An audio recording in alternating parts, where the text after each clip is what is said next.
Salam jumpa pemirsa, apa kabar Anda hari ini? Senang sekali hari ini saya bisa kembali hadir untuk menemani Anda tentunya dalam program Dialog Khusus. Dan seperti biasa di program Dialog Khusus hari ini, kami akan membahas seputar dengan informasi-informasi menarik yang tentunya sangat bermanfaat untuk Anda semuanya pemirsa. Saat ini kami juga sudah menghadirkan dua narasumber, sudah bersama dengan saya dari Dinas Kesehatan Kota Kediri. Ada untuk narasumber pertama, ada Ibu Wigati MPH, selaku Kabid Kesehatan Masyarakat Dinas Kesehatan Kota Kediri. Apa kabar Bu? Baik. Alhamdulillah baik ya. Baik. Oke, baik. Dan juga untuk narasumber kedua pemirsa, kami sudah bersama dengan Ibu Sukartin Kusumaningtyas AMDK. Ini selaku Staf Kesehatan Keluarga dan Gizi Masyarakat Dinas Kesehatan Kota Kediri. Kabarnya baik juga Bu ya? Alhamdulillah. Alhamdulillah. Oke, baiklah pemirsa, hari ini kami akan membahas terkait dengan Gemakiba. Nah, apakah itu Gemakiba? Jadi ini adalah salah satu program yang diberikan oleh Dinas Kesehatan Kota Kediri kepada semuanya masyarakat. Ini terkhusus untuk menekan dan menurunkan angka kematian ibu dan bayi khususnya di Kota Kediri. Jadi langsung saja, untuk hari ini kami akan mengulas terkait dengan Gemakiba lebih dalam lagi. Sudah bersama dengan pakar-pakarnya juga di sini ya. Oke, baik. Ini kepada Ibu Wigati terlebih dahulu. Bu, bisa dijelaskan ini terkait dengan program atau apa ya namanya, inovasi gitu ya. Gemakiba sendiri itu seperti apa? Bisa dijelaskan? Jadi Gemakiba itu merupakan singkatan ya Mbak. Iya. Gemakiba merupakan singkatan gerakan menekan angka kematian ibu dan bayi. Jadi pada saat itu tahun 2014 Bu V atau ibu kita, Ibu Ketua Tim Gerak PKK, Bu Abu Bakar, itu meminta untuk bagaimana caranya untuk menekan AKB ini, angka kematian ibu. Nah, kemudian kita juga berdasarkan dari ide dari Bu V tadi, kita membuat suatu gerakan menekan angka kematian ibu dan bayi yang mana sebenarnya ini program lama. Sebelum tahun 2014 itu sudah ada, yaitu P4K, Program Perencanaan Persalinan dan Pencegahan Komplikasi.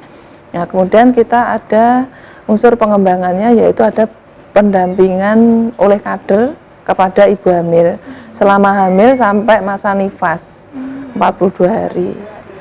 Iya, seperti itu. Nah, kemudian dengan berjalannya waktu kita nanti juga akan mengembangkan lagi sampai masa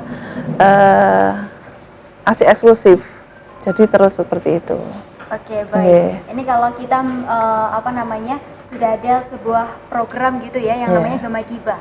Nah, sebenarnya apa sih sebelumnya, permasalahan apa yang mencetuskan untuk adanya gerakan menekan dan menurunkan angka kematian ibu dan bayi di Kota Kediri?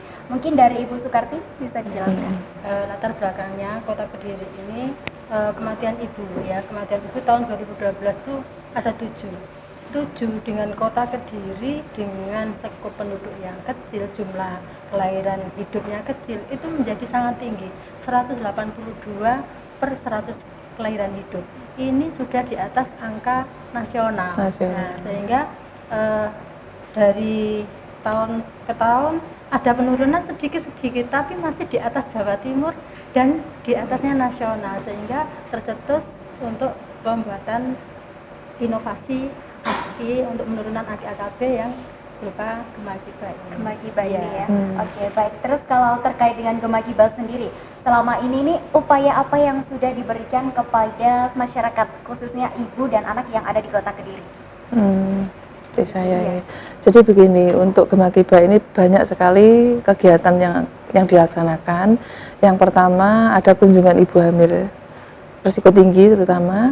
Nah, ini yang dilakukan oleh Ibu Ketua Tim Gerak PKK bersama tim. Jadi kita juga ikut ke sana. Sementara yang tidak terkunjungi pun juga tetap dikunjungi oleh petugas puskesmas. Ya, di mana kita memiliki bidan wilayah istilahnya. Jadi bidan wilayah ini yang memantau seluruh ibu hamil yang ada di wilayahnya, baik itu risiko tinggi maupun risiko rendah. Nah, kemudian selain ada kunjungan ibu hamil, kita melakukan kegiatan senam ibu hamil. Nah, senam ibu hamil ini juga pelaksanaannya secara massal, ada juga pelaksanaannya setiap kelurahan ada, namanya kelas ibu. Jadi ini rutin kita lakukan, seperti itu. Oke, baik. Jadi kalau terkait dengan pendataan begitu ya, atau mungkin ibu hamil yang mana saja yang harus dikunjungi itu ternyata datanya juga didapatkan dari bidan desa seperti itu ya Bu ya. Oke, baik. Terus kalau untuk selama ini nih Bu, yang sudah diberikan lagi mungkin terkait dengan sosialisasinya selama ini kepada masyarakat itu seperti apa? Pastinya kan tidak semua ibu hamil itu tahu terkait dengan program ini. Nah, itu bagaimana? Iya, kelas ibu tadi. Jadi kalau setiap ibu hamil sebenarnya sudah terpapar ya Mbak, karena adalah kader pendamping utama di Gemakiba adalah kader. Setiap kader itu membawai satu RT. Jadi setiap kehamilan pasti diketahui. Ya, karena kader-kader ini akan berkunjung dari rumah ke rumah secara rutin ya untuk pendataan. Nah, nanti kalau sudah ditemukan adanya ibu hamil di rumah A, akan melakukan penandaan. Penandaan memberikan stiker kehamilan. Nah, bahwa sana di tempat RT ini ada ibu hamil berapa, sehingga masyarakat tahu bahwa di situ ada ibu hamil. Jadi semua tahu. Jadi kebutuhan-kebutuhan nanti termasuk golongan darahnya apa, kendaraan yang akan untuk membawa ke fasilitas itu apa, nanti sudah diketahui dengan adanya di stiker itu. Oke, baik. Nah, ini untuk langkah utama dari kader itu sendiri untuk mengecek dari ibu hamil itu diawali dari apa saja ini? Dari pemeriksaan dari ibu hamil, ibu hamil punya kan jadinya rapot. periksa, ya periksa, kemudian setelah didampingi ibu hamil, kader punya rapot kader. Setiap ibu hamil ada rapotnya yang dipegang oleh kadernya. Jadi perkembangan menurut kader, istilah kader yang tahu bukan bahasa medis ya, memang untuk kader pegangannya apa di situ ada. Oke, baik. Jadi memang untuk terkait upayanya dari Dinas Kesehatan sendiri kepada masyarakat melalui bidan-bidan desa ataupun dari kader itu juga dimaksimalkan seperti itu ya. Oke, baik. Terus selama beberapa tahun ini dengan adanya program atau inovasi Gemakiba, ini melihat dari sebelumnya terkait dengan angka kematian ibu dan bayi sampai saat ini seperti apa Bu? Ada perkembangan atau seperti apa? Dari data itu fluktuatif ya, dari awal 2012 ya Dek, 2013 kemudian terus sampai saat ini insya Allah tidak ada kematian. Nah, kemudian saya jelaskan lagi bahwa Gemakiba ini ada beberapa program yang kita laksanakan, diantaranya adalah pertama kita mendata dulu, jadi kader mendata bersama bidan ya. Kemudian setelah mendata kita membuat memetakan ibu hamil. Setelah memetakan kita mungkin melakukan suatu analisa atau menyilah-nyilah ini yang risiko tinggi dan sebagainya ya.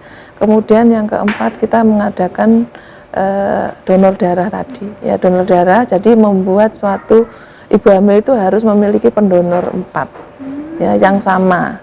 Itu ya, dari pihak keluarga. Iya, pihak keluarga boleh, pihak kadernya juga bisa.